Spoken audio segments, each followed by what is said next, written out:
I'm here with Joshua and Tyler of Fandom Musicals. Welcome back to ConBravo, guys. Thank you.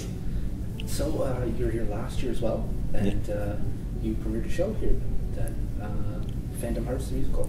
Yep, that was our first endeavor into musical theater or performing any sort of fandom-related musical live.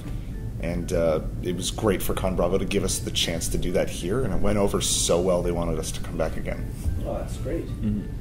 And you premiered another show here? Star Explorers was what we premiered on Friday night. It's a sci-fi based parody. We thought rather than go after a specific video game to go more after something more broader. And one of the reasons it was written to be a play within a play was because Fandom Musicals had just done Fandom Hearts, and we wanted to write about that experience. Tyler's actually one of the writers of Star Explorers. Yeah, it was. We had gone through our own little other story trying to make Fandom Hearts, and the joke of this show is going to be we were going to make a show about us making Fandom Hearts, but then we thought nobody would really understand that except us. So little bits and pieces of what actually happened when we were making the show came into this one, but it is mostly also parodying the sci-fi genre, or sort of celebrating it in a way. I guess it went over well? It went over amazing. We had a bigger crowd than we did with Fandom Hearts. Oh, yes. Much bigger. We were in a bigger room, too, so that helped. We got people went wild throughout the play, especially at the end. They were very thrilled.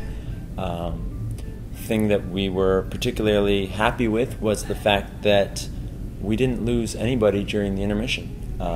We lost a few people halfway through Act 1 who I guess just didn't want to stick out, but we were worried that the 15-minute intermission halfway through, some people just wouldn't come back, and we didn't lose any numbers, so that was nice. I find it fascinating that at a place like this, where, or just in conventions in general, where people are running back and forth between panels and stuff like that, and trying to meet up with their friends, going in and out of the dealer's room, and they have other scheduled things, that there's still a really amazing group of people who want to sit and watch a 2-hour musical and also wait half an hour in line beforehand.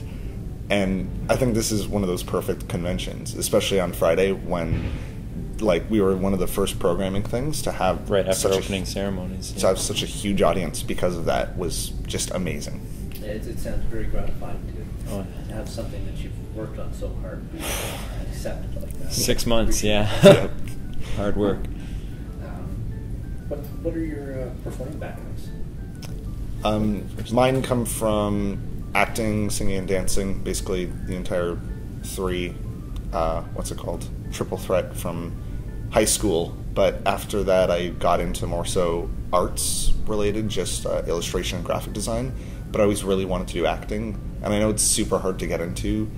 And I didn't really want to go to school to learn acting, and because it is such a hard industry, so I thought, hey, I'll just write up my own show, and then we'll just cast ourselves in it, which is where Fandom Hearts came from. But yeah, I've always had theater background, and I've always wanted to put that to use, and yeah, this was the perfect way to do so. With myself, I as a kid, I really wanted to be an actor, but I was always told by everyone, you can't do that. You're not gonna, that's not something that people really pursue. How dare they? So trying to stay close to that dream as much as possible, but go after something a little more realistic, I actually pursued film directing for almost 10 years through independent means and going to various courses in about the Ottawa area, because I'm from Ottawa. And when after directing a few shorts, I realized, no, I really wanted to be in front of the camera more than behind it. So I switched gears, went back to my original dream of acting. I went back to school for acting, and this came about. Me joining Fandom Musicals happened as a result of knowing some of the people in the group already and looking for additional opportunities to act outside of what school was offering me.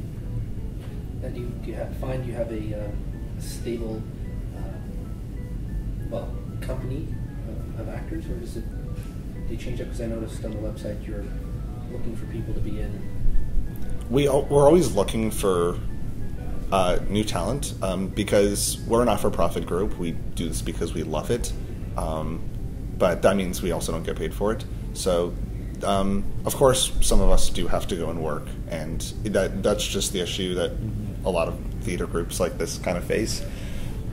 So we have some people who say, I would love to be in the next show, but I really need to work. Or some people have moved or gotten amazing opportunities. But there is a core group of us that do continue on through every single show, I think, and so far have for the past 3 shows, the second one being a sketch show that we did, not really a full show, but yeah, a lot of us tend to stay in, but we always like to grab new people, and the new people that we got for this production have been fantastic. Absolutely. And they were the main characters of this show.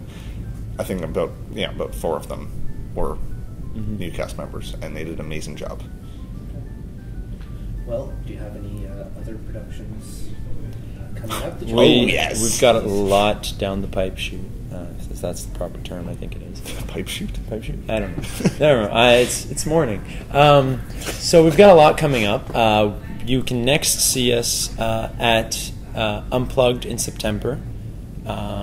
We are looking to hopefully re-perform something that we've performed before.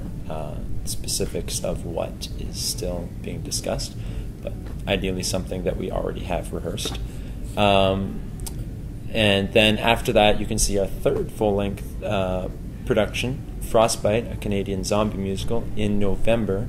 That one's a parody of zombies and the horror genre as a whole.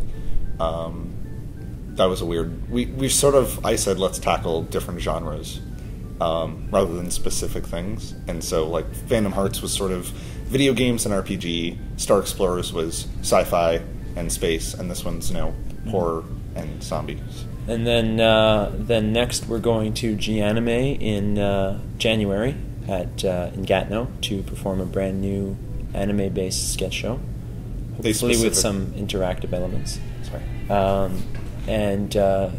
And also that same one is maybe going to be reperformed at another convention the same month. And then after that, it's back here for ConBravo 2015 with a brand new full-length musical, which you got to follow us on social media to find out what that is. It's a parody, though. It's a parody. It's a parody on a specific thing. We're not allowed to reveal that till next month. We can't so say, you can watch our stuff, and in August we will hopefully reveal the title of that musical. But it will be exciting. Yes. It's going to be marvelous. Absolutely marvelous. Thank you very much, gentlemen. It's been a pleasure. Thank you. Thank you. Break a leg. Thank you so much.